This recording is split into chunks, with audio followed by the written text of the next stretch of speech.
6절부터 15절까지의 말씀을 읽겠습니다.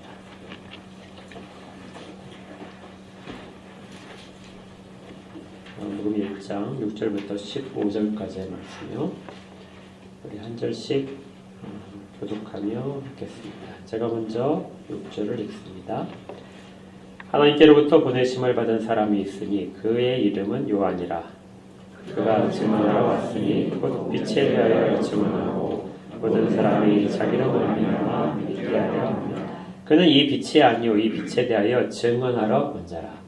사람들이 곧 세상에 와서 각 사람에게 비추는 빛이 있었나니 그가 세상에 계셨으며 세상은 그로 말미암아 지은 바 되었으되 세상이 그를 알지 못하였고 자기 백성이 영접하지 아니하였으나 영접하는 자 곧 그 이름을 믿는 자들에게는 하나님의 자녀가 되는 권세를 주셨으니 이는 영어나 육정거나 사람의 뜻으로 나지 아니하고 오직 하나님께로부터 나는 자들이니라.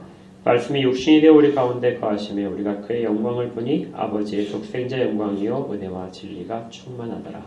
너희가 이에 대하여 증언하여 외쳐 이르되 내가 전에 말하기를 내 뒤에 오시는 이가 나보다 앞선 것은 나보다 먼저 계시니라 한 것이 이 사람을 가리킵니다. 네, 아멘. 구약 한문대를 먼저 찾아놓겠습니다. 에스겔 36장인데요. 구약성경 1207쪽에 있습니다. 에스겔 36장입니다. 네, 그곳에 책갈피를 해놓으시고요.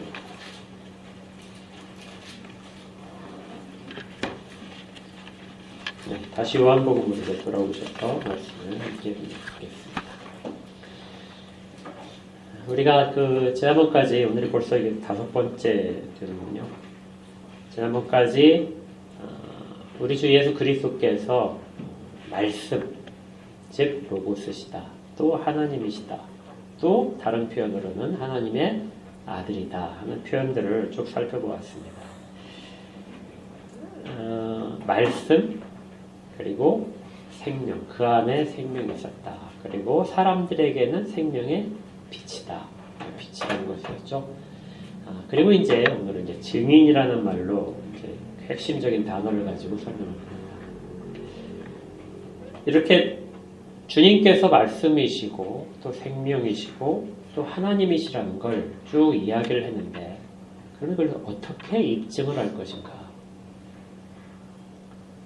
입증을 해야 되겠죠. 세상 가운데서 지금 이 요한복음은 이방인들 출신의 그리스도인들에게 이제 납득을 하기 위한 것이고 다른 모든 사람들에게 이 복음서를 읽으면서 그 내용들을 이해시켜야 되는 그리고 입증해야 되는 이제 그런 목적을 가지고 있습니다. 과연 이것들을 어떻게 입증할 수 있을까요? 요한복음은 이 목적을 위해서 아주 많은 것들을 동원을 합니다. 그래서 학자들이 요한복음을 주석한 걸 보게 되면 7가지의 종류로 입증이 되고 있다. 이제 우리가 하나씩 살펴볼 거예요. 요한복음에는 7이라는 숫자를 되게 반복해서 잘 이야기합니다. 7가지 종류의 입증하는 방법이 등장하는데요. 그 중에서 가장 중요한 증인을 통해서 입증하는 걸 요한복음에서 핵심적으로 두고 있는데 가장 중요한 증인이 누구니까? 누구일 것 같습니까?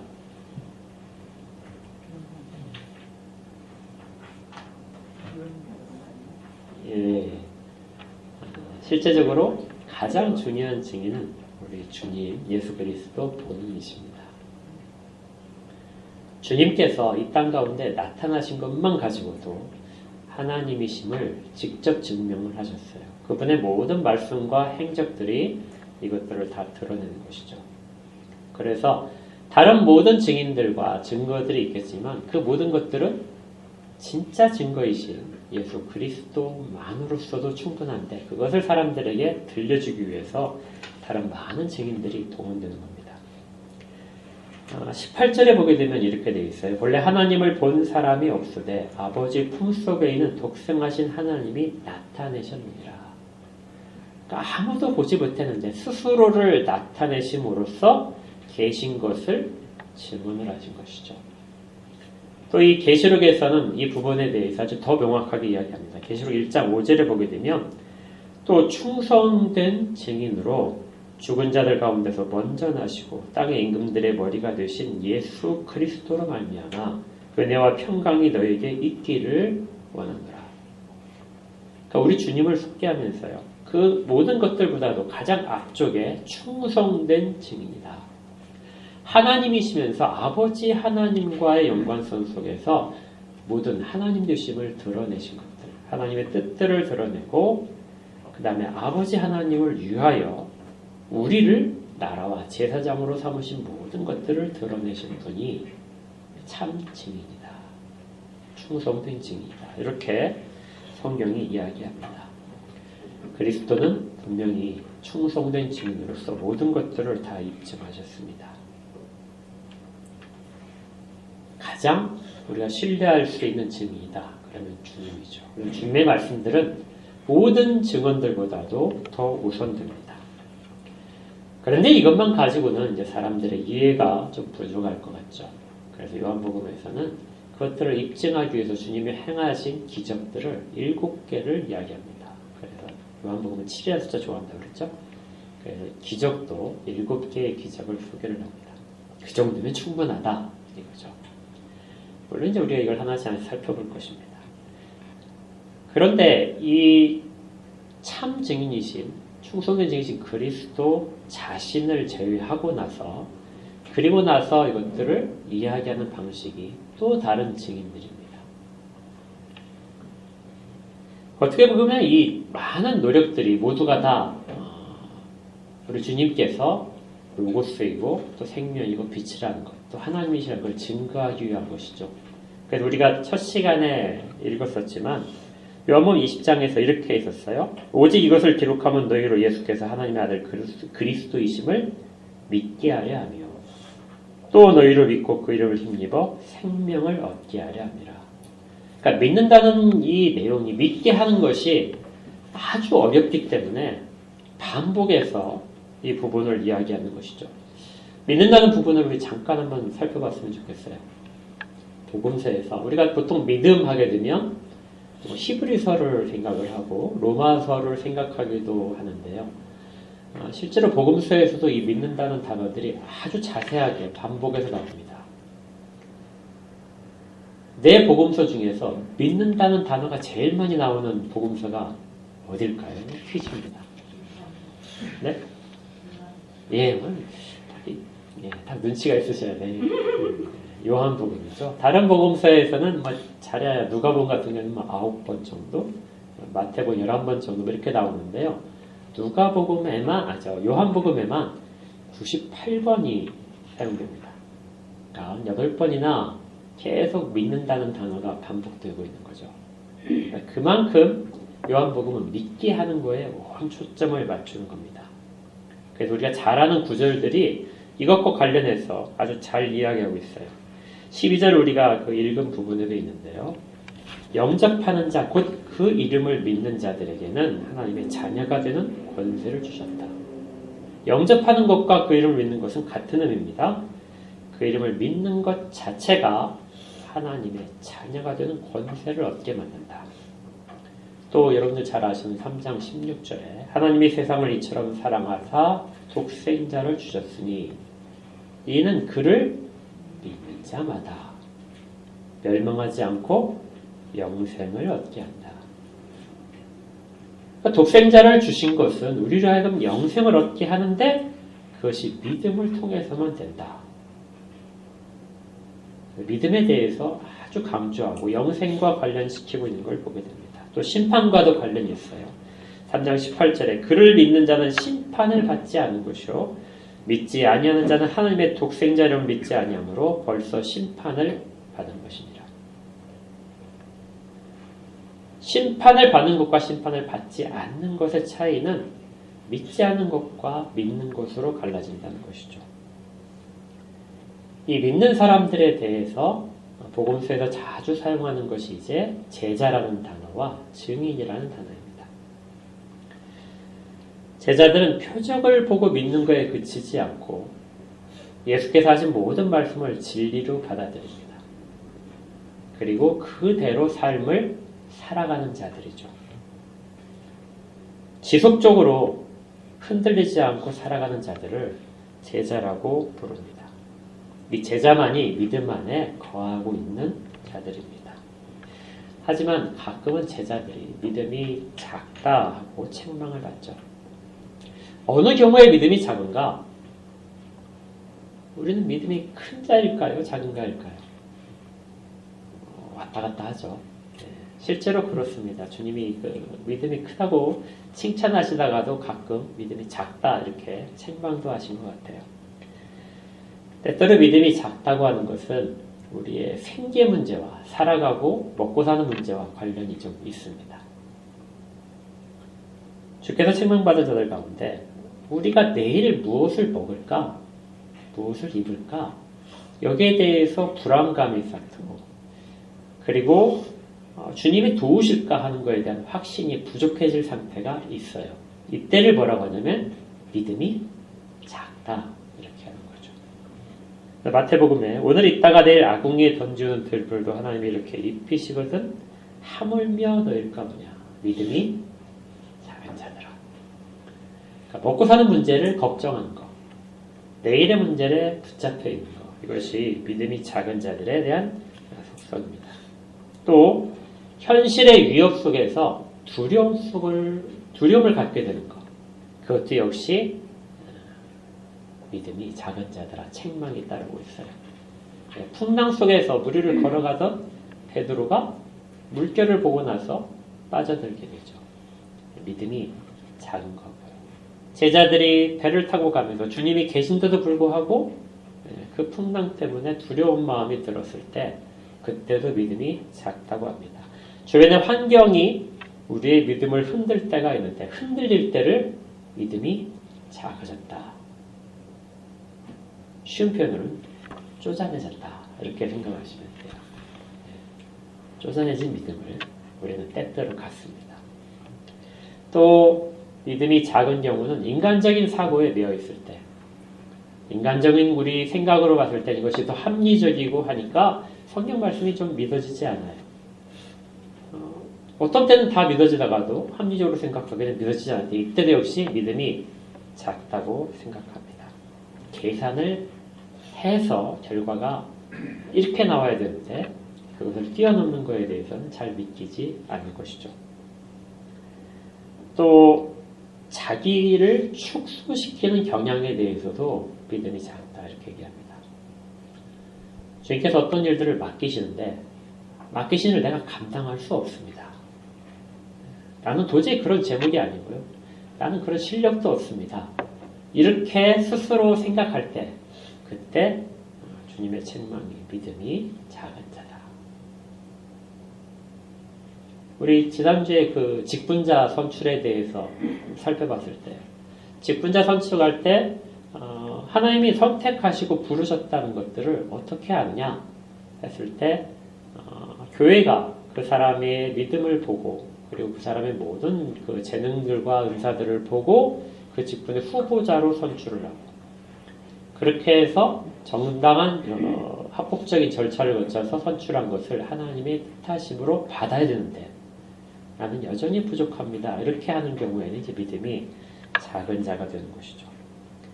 겨자씨 하나만한 믿음이면 산을 옮긴다.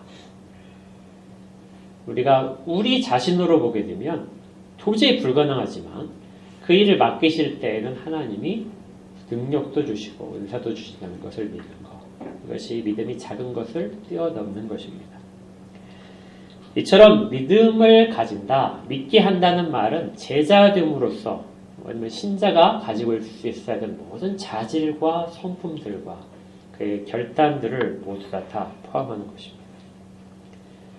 우리 모두가 다 믿음이 큰 자가 되기를 소망합니다. 그렇게 믿으시죠? 늘 그렇게 간구하셔야 돼요. 그리고 믿음이 작은 것들을 말씀드렸기 때문에 우리가 늘 그런 상태에 있을 때 주님이 나를 믿음이 작다고 책망하시겠다 하는 것을 기억하셔야 합니다. 때로는 이 믿음이 작은 자들을 주님이 직접 만나주시죠.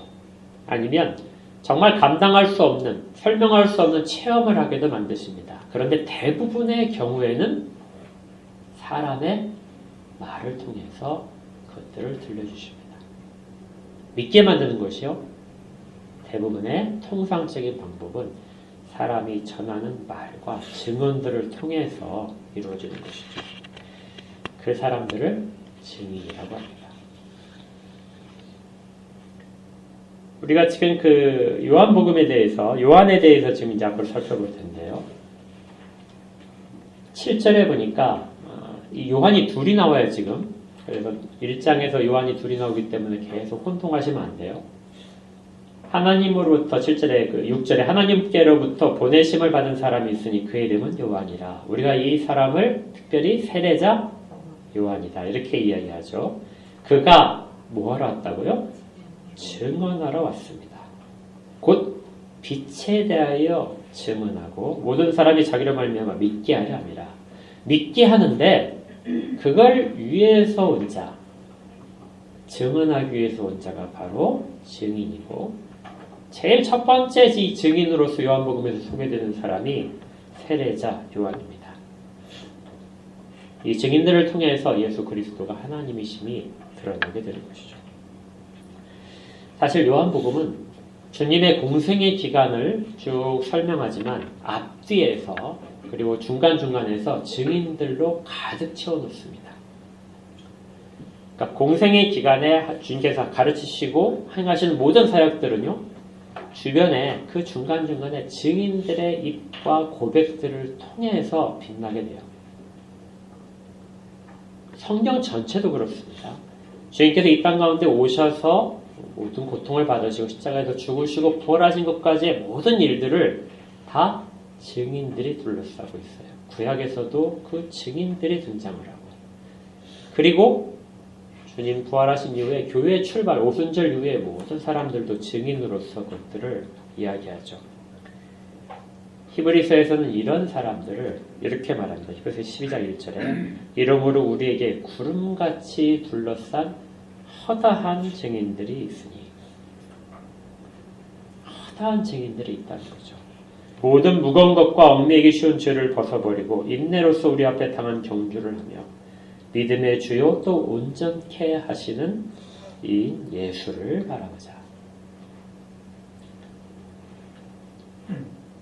증인들 속에서 주님은 지금도 일하십니다. 이 요한복음에서 이제 이 증인들에 대한 이야기 1장에서 쭉 소개되는데요. 먼저 이 대부분을 살펴보게 되면 이런 그 증인은 세 가지를 갖춰야 되는 것 같아요. 첫 번째는 무엇보다도 그가 증언하는 내용이 참된 것이어야 됩니다. 지금 7절에서 우리가 읽었지만 그가 증언하러 왔는데 무엇에 대해서 증언하냐면 빛에 대해서 증언하죠. 그리고 예수 그리스도에 대해서 증언합니다. 증언하는 내용 자체를 진리를 가지고 있어야 그가 증인으로서의 역할을 할 수가 있습니다.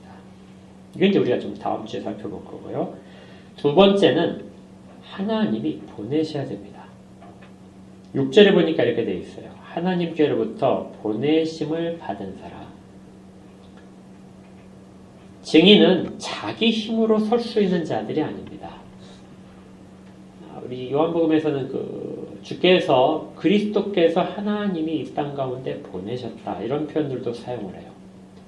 하나님이 보내신 자는 그리스도만이 아니라 예수 그리스도만이 아니라 모든 증인들도 하나님이 직접 보내셨다는 것입니다. 그래서 내가 어떤 일들을 내 능력 가지고 한다 이렇게 생각하지 않도록 만듭니다. 자기의 생각을 전하는 것도 아니고요. 자기가 어떤 잘 이해를 했기 때문에 전하는 것도 아닙니다. 왜냐하면 그것은 내 머릿속에 있는 것이 아니라 주께서 주신 것들이기 때문에 그래요. 이 1장에서 보게 되면 아까 처음 말씀드린 요한이 2명 나오죠.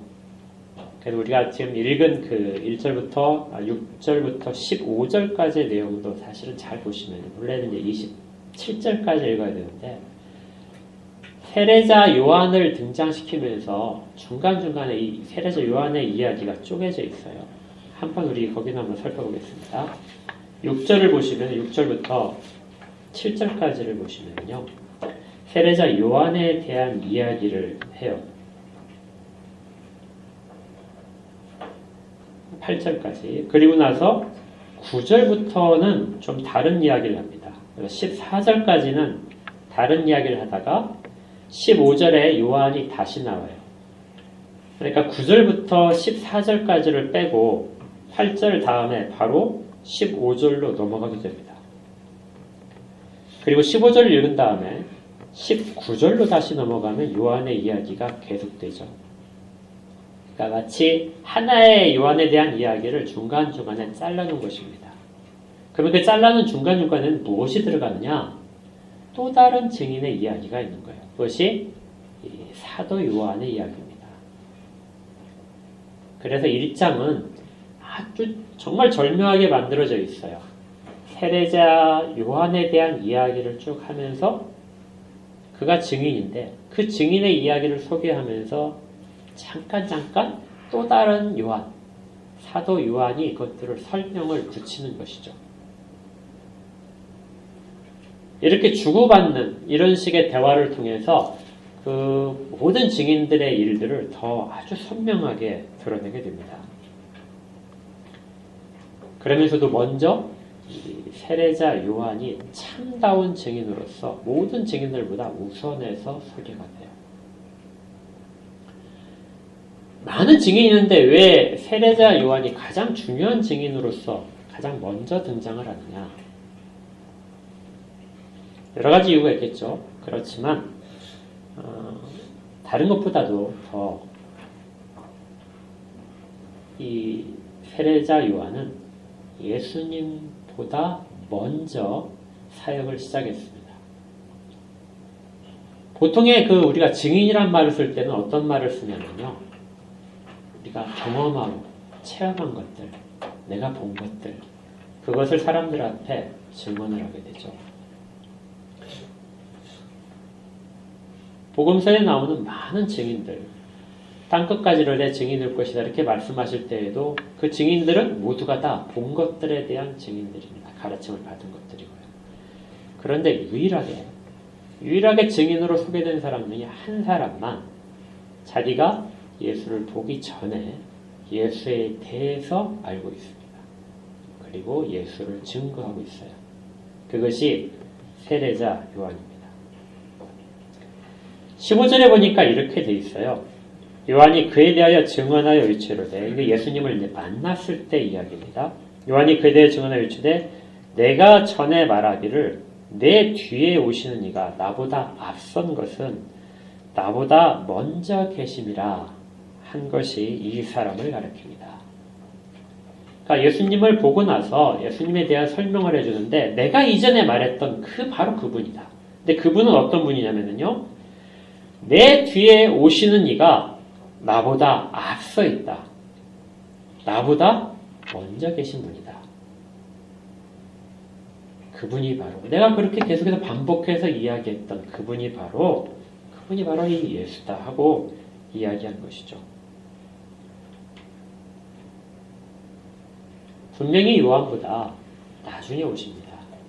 그렇지만 요한은 고백하기를 나보다 먼저 계신다. 여기 먼저라는 말은 그냥 단순히 앞서다는 이런 것이 아니라 아주 최초의 앞선자. 그러니까 내가 정말 비교할 수 없을 정도로 앞서 계신, 먼저 계신 그 분이 바로 예수라고 이야기합니다. 우리는 굉장히 믿는 것이 쉬운 것 같아요. 요한을 비교해 보게 되면 우리는 예수님보다 뒤에 있는 사람들이잖아요. 그래서 역사적으로 기록이 되어 있기 때문에 그냥 순서적으로 받아들이만 하면 됩니다. 아주 쉽게 공부를 해서 받아들일 수 있어요. 그런데 이 세례자 요한만큼은 아무것도 받은 것이 없는 상태에서 오로지 오실 예수 그리스도를, 뒤에 나타나실 예수 그리스도를 나보다 먼저 있는 분으로서 알았다는 것이죠. 정말 매우 특이하게도 이것들을 그는 증언하고 있는 겁니다. 그래서 우리는 그에게 이 모든 것들을 주신 분이 하나님이시라는 것을 다시 한번 생각하게 되죠. 하나님께서 보내심을 받은 자, 하나님께로부터 보내심을 받은 자라는 것이 이 부분에서도 더 명확하게 증거가 됩니다. 그리고 나서 이제 또 증인에 대해서 한 가지를 더 말씀드리면 증인은 자기 정체성이 뚜렷해야 됩니다.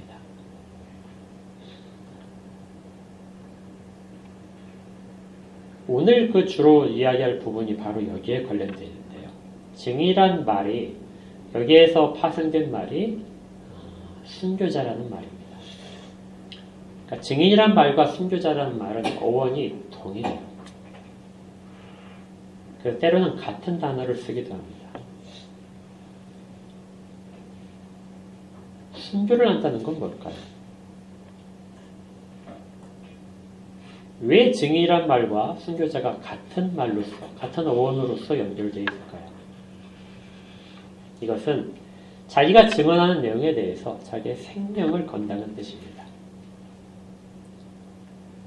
이것이 가능한 이유는 생명 가운데 이미 들어와 있기 때문에 그렇죠.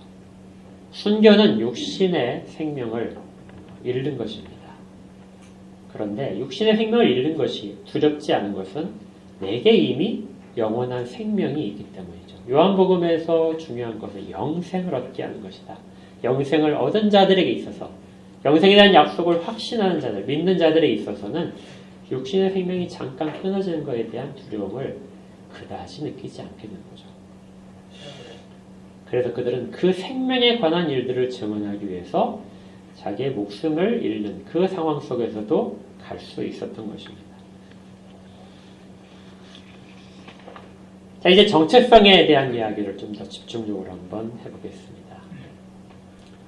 이 세례자 요한이 중요한 이유는 그가 자기의 정체성을 가장 명확하게 알고 있었기 때문입니다. 이것은 어떤 질문 속에 있냐면 우리가 읽지 않았지만 19절부터 있는 질문 속에 나타나요. 19절에 이 세례자 요한이 사역을 시작하고 나서 얼마 지나지 않자 사람들이 매우 동요했습니다. 심지어 그 많은 유대인들이 세례자 요한을 메시아라고 생각을 했어요. 그가 회개를 선포하고 세례를 주자 그는 메시아가 아닐까 이렇게 생각하기 시작한 것이죠. 그래서 메시아를 기다리고 있던 유대인들이 대표를 뽑아서 아마 사내들인에서 대표를 뽑아서 보낸 것 같아요. 19절에 보니까 유대인들이 예루살렘에서 제사장들과 레위인들을 요한에게 보내었습니다. 이게 이제 국정감사처럼 생각하시면 돼요. 국회에서 조사단을 파견을 해서 실태를 조사를 해라. 그런데 그의 정체가 무엇인지를 밝혀와라. 이렇게 이제 보낸 겁니다. 그래서 그들이 요한에게 이르러서 이렇게 얘기했어요. 내가 누구냐? 그리고 이 다음부터 이제 요한과의 대화 속에서 드러나는 것이 세 가지 호칭이 드러납니다. 아주 중요한 호칭인데요. 첫 번째는 20절에 나는 그리스도가 아니다. 근데 우리 성경에서는 이게 좀 약간 명확하게 드러나진 않은데 나는 그 그리스도가 아니다. 이런 뜻입니다. 정확하게는 나는 그 그리스도가 아니다. 또 다른 것은 21절에 보게 되면 네가 엘리야냐? 두 번째 호칭은 네가 엘리야냐? 아니다.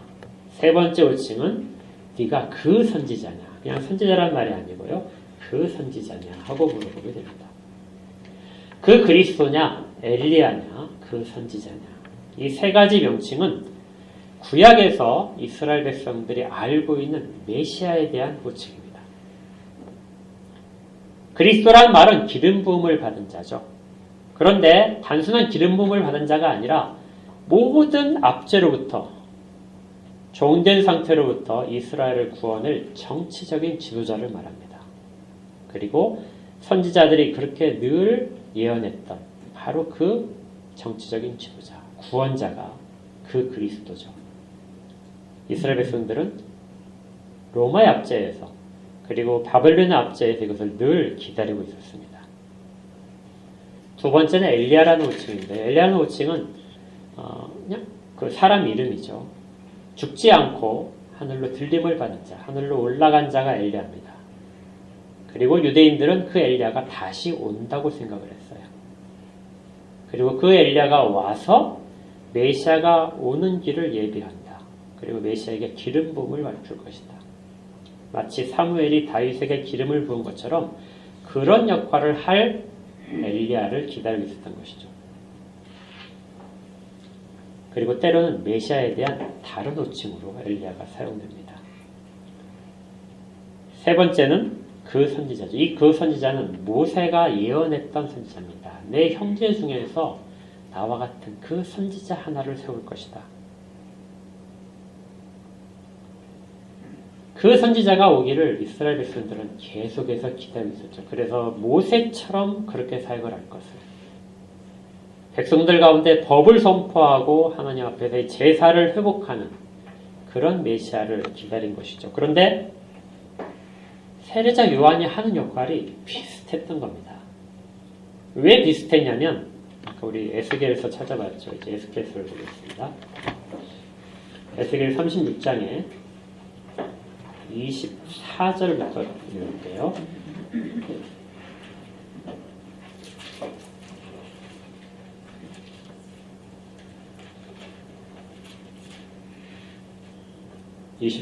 내가 너희를 여러 나라 가운데에서 인도하여 내고 여러 민족 가운데서 모아 데리고 고국 땅에 들어가서 포로로 잡혀있는 자들을 다 내가 다시 고국 땅으로 데리고 가겠다. 25절 같이 읽겠습니다. 시작.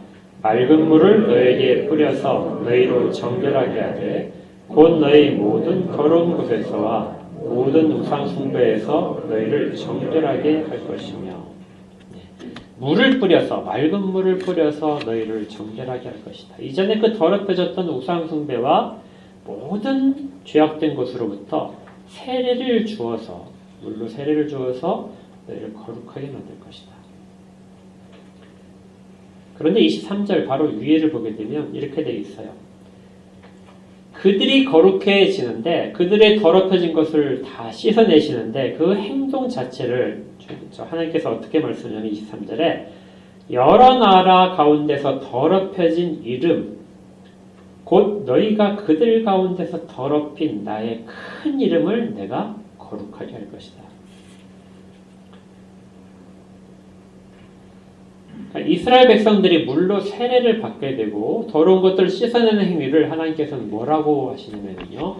내가 내 이름, 더럽혀진 내 이름을 씻는 것이다 하고 비유를 하시는 겁니다. 그래서 이스라엘 백성들이 기다리던 메시아는 하나님의 거룩성을 드러내는 것이고요. 그것을 어떤 걸 통해서냐면 더럽혀진 하나님의 이름을 가진 이스라엘 백성들에게 세례를 줌으로써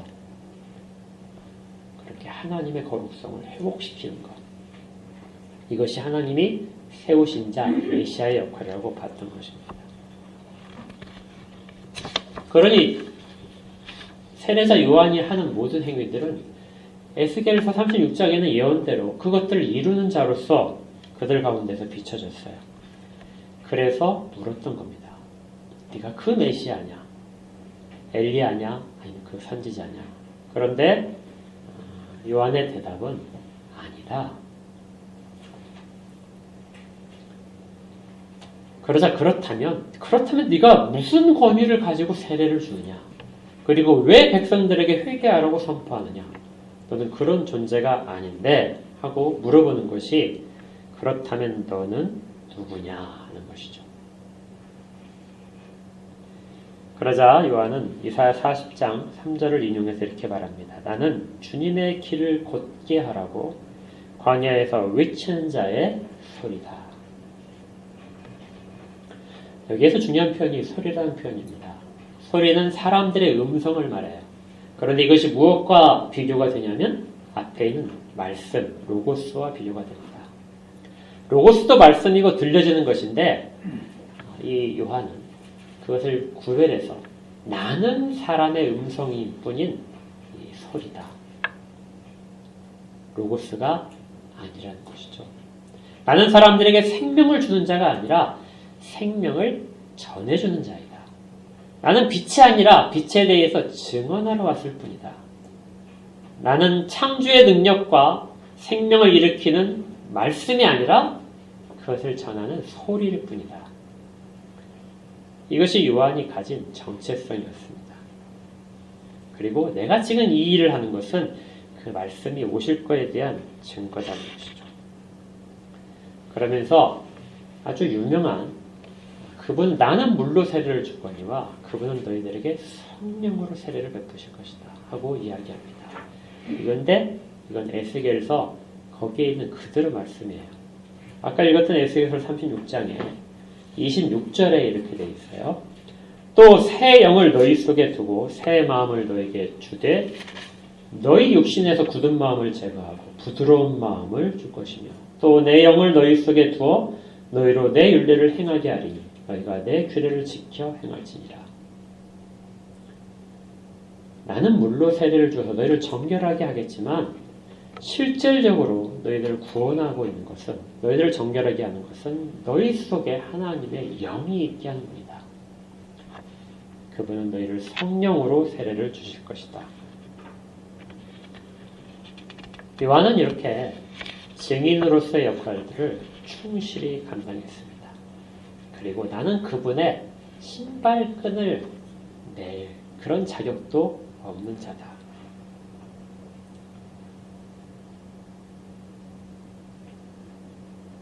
사도 요한이 모든 증인들 가운데서 세례자 요한을 가장 중요하게 생각하고 그 입에서의 고백들을 아주 중요하게 기록하고 있는 것, 그리고 그의 정체성을 기록하고 있는 것은 앞으로 일어날 모든 증인들이 이 한도 내에 머물러야 되기 때문에 그렇습니다. 증인들은 뭐라고요? 말씀을 증거하는 소리라는 것이죠. 증인으로서의 역할을 충실히 잘 감당하다 보게 되면 사람은 역시 교만이 들어와서 자기의 이름이 점점점 높아집니다. 수많은 사역자들도 마찬가지예요. 우리 역사적으로도 마찬가지입니다. 점점 자기의 그 전하는 내용들이 사람들에게 많은 호응을 받고 그리고 주님께 돌아온 일들이 많아질수록 마치 자기 자신이 말씀의 창구인 것처럼 자기 자신으로부터 말씀이 솟아나는 것처럼 그렇게 착각하기 쉽습니다. 그런데 그렇지 않죠. 우리는 모두가 다 사실은 우리 가운데서 주님이 주신 말씀을 전하는 자일 뿐입니다. 그래서 말씀을 떠날 수가 없는 거죠. 말씀 밖에서 우리는 아무것도 전하지 않아야 됩니다. 요한은 그 일을 끝까지 수행하는 것이죠. 증인으로서의 전하는 내용뿐만이 아니라 그의 정체성에서도 그리고 그를 그렇게 모든 지식을 받게 하는 하나님의 모든 은혜를 체험하면서 그는 처음부터 끝까지 그 길을 갔습니다. 그리고 마침내 순교의 길까지 가는 거죠. 생명을 가진 자는 생명의 길을 걸어가게 됩니다.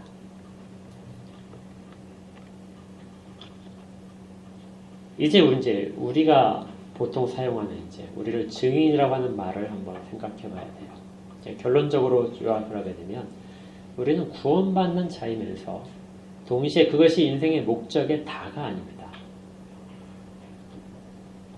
우리의 구원 자체만을 가지고 우리가 믿는 것 모든 것들을 이야기하면은 우리는 굉장히 주님의 말씀의 많은 부분들을 없애버려야 돼요.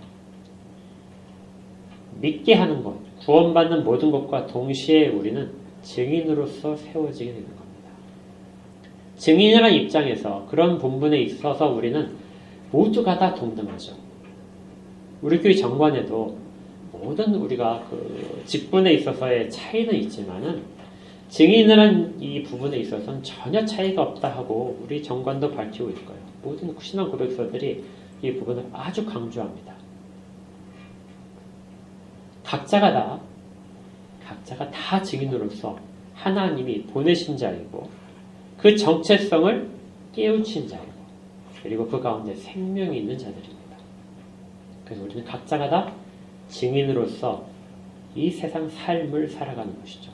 모였을 때는 함께 예배하지만 흩어져서는 모두가 다 그곳에서 그리스도의 증인으로서 서 있는 것입니다. 우리 보통 우리 자신의 구원만으로도 벅차는 경우가 많은데요. 그럼 어떻게 증인으로 살 수 있습니까? 생명을 맞바꾼 자로서 어떻게 살 수 있습니까? 그런데 이 질문은 사실은 의미가 없어요. 구원받는 자는 증인의 동시에 일을 같이 하게 됩니다. 구원과 증인이 떨어져 있지 않아요. 누구나가 다 구원받은 자는 자기의 삶 속에서 그것들이 나타나게 됩니다. 왜냐하면 그것이 우리를 구원하신 목적이기 때문에 그래요. 이제 우리에게 이렇게 질문해야 돼요. 바리새인들과 레위인들, 그 다음에 제사장들이 요한에게 물었듯이 그렇다면 너는 누구냐? 이 질문은 우리가 늘 우리 가운데 던져야 됩니다. 나는 과연 누구인가? 나는 그리스도 안에서 어떤 자로 이 세상 가운데 보내심을 받은 자인가? 정말 우리 가운데 우리의 정말 생명이 그 가운데서 예수 그리스도 안에서 공급된 것이라면 이 질문에 대해서 나는 예수 그리스도를 로고스를 전하는 소리다 하는 고백을 다 할 수 있을 것입니다. 우리의 고백과 다른 사람에 대한 말들뿐만 아니라 삶에서 우리가 행하는 모든 것들이 사실은 이렇게 드러나야 됩니다. 너희의 착한 행실을 보고 하나님께 영광을 돌리게 하라. 이것도 착한 행실도 증인들의 삶 속에서 나타나는 일부일 뿐입니다. 나는 과연 생명을 전하는 자인가? 나는 과연 빛을 전하는 자인가? 무엇보다 깊게 생각하시고 그리고 또 서로 권면하면서 이 증인의 삶을 다 살아갈 수 있기를 주의 이름으로 축복합니다. 기도하겠습니다. 하나님, 저희들 이 땅 가운데 보내신 데에는 구원의 모든 은혜를 주시기 위한 것도 있지만 저희를 통하여 예수 그리스도가 하나님이심을 증거하는 증인으로의 삶의 목적도 있음을 압니다. 때로는 저희가 개인적인 일들에 너무나 집중해서 우리가 무엇을 입고 무엇을 먹고 무엇을 할까 여기에 갇혀져 살고 있는 삶 속에서 이렇게 요한복음에 있는 것처럼 많은 증인들을 바라보며 그들이 어떤 일을 했고 또 어떻게 살았는지를 살펴보게 하시니 감사합니다. 저희를 돌아보게 하옵소서. 세상이 저희들에게 너는 누구냐 하고 물을 때 나는 예수 그리스도를 전하는 자다 하고 말하는 우리 모두가 될 수 있도록 그렇게 우리에게 능력과 믿음들을 허락하옵소서. 예수님 이름으로 기도합니다.